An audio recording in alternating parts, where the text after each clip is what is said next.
Good morning friends. आज की मेरी कहानी का शीर्षक है मनुष्य कर्म से बड़ा होता है या जन्म से।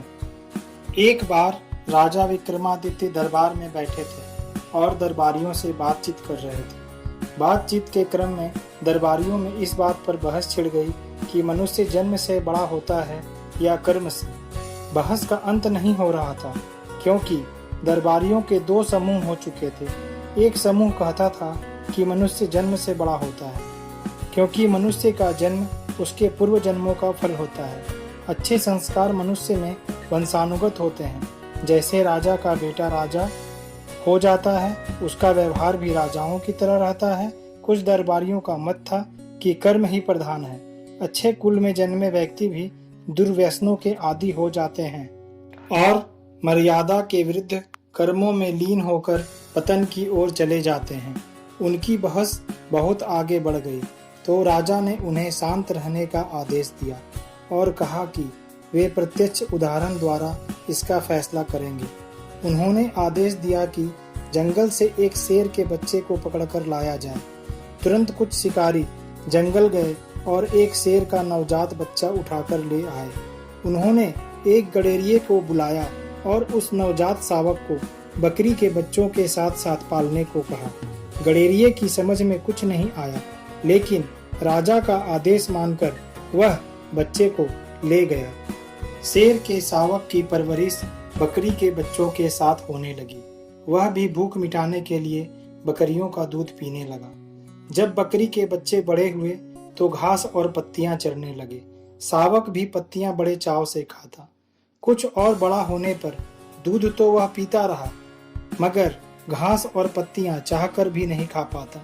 एक दिन जब राजा ने उसे शावक का हाल बताने के लिए बुलाया तो उसने उन्हें बताया कि शेर का बच्चा एकदम बकरियों की तरह व्यवहार करता है। उसने राजा से विनती की कि उसे शावक को मांस खिलाने की अनुमति दी जाए क्योंकि शावक को अब घास और पत्तियां अच्छी नहीं लगती है। राजा ने साफ मना कर दिया और कहा कि सिर्फ दूध पर उसका पालन पोषण किया जाए। गडेरिया उलझन में पड़ गया। उसकी समझ में नहीं आया कि महाराज एक मांस भक्षी प्राणी को शाकाहारी बनाने पर क्यों तुले हैं। वह घर लौट आया। शावक, जो कि अब जवान होने लगा था, सारा दिन बकरियों के साथ रहता और दूध पीता।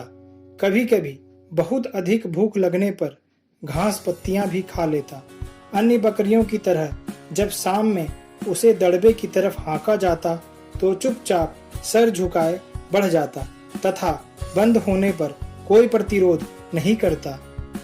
एक दिन जब वह अन्य बकरियों के साथ चल रहा था तो पिंजरे में बंद एक दूसरे शेर को लाया गया। शेर को देखते ही सारी बकरियां डर कर भागने लगी तो वह भी उनके साथ दुम दबाकर भाग गया।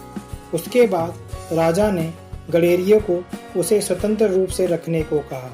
बहुत अधिक भूख लगने पर उसने पहली बार खरगोश का शिकार किया और अपनी भूख मिटाई। कुछ दिन और स्वतंत्र रूप से रहने पर वह छोटे छोटे जानवरों को मारकर खाने लगा, लेकिन गडेरिये के कहने पर पिंजरे में शांतिपूर्वक बंद हो जाता। कुछ दिनों बाद उसका बकरियों की तरह धीरू स्वभाव जाता रहा। एक दिन फिर से उसी शेर को जब उसके सामने लाया गया तो वह डर कर नहीं भागा। शेर की दहाड़ उसने सुनी तो वह भी पूरे स्वर से दहाड़ा। राजा अपने दरबारियों के साथ सब कुछ गौर से देख रहे थे। उन्होंने दरबारियों को कहा, इंसान में मूल प्रवृत्तियां शेर के बच्चे की तरह ही जन्म से होती है। अवसर पाकर वे प्रवृत्तियां स्वतः उजागर हो जाती है, जैसा कि इस शावक के साथ हुआ। बकरियों के साथ रहते हुए उसकी शेर वाली प्रवृत्ति छिप गई थी, मगर स्वतंत्र रूप से विचरण करने पर अपने आप प्रकट हो गई। उसे यह सब किसी ने नहीं सिखाया, लेकिन फिर भी मनुष्य का सम्मान कर्म के अनुसार ही किया जाना चाहिए। दोस्तों, कहानी अच्छी लगे तो प्लीज़ मेरे चैनल को लाइक और सब्सक्राइब जरूर करें।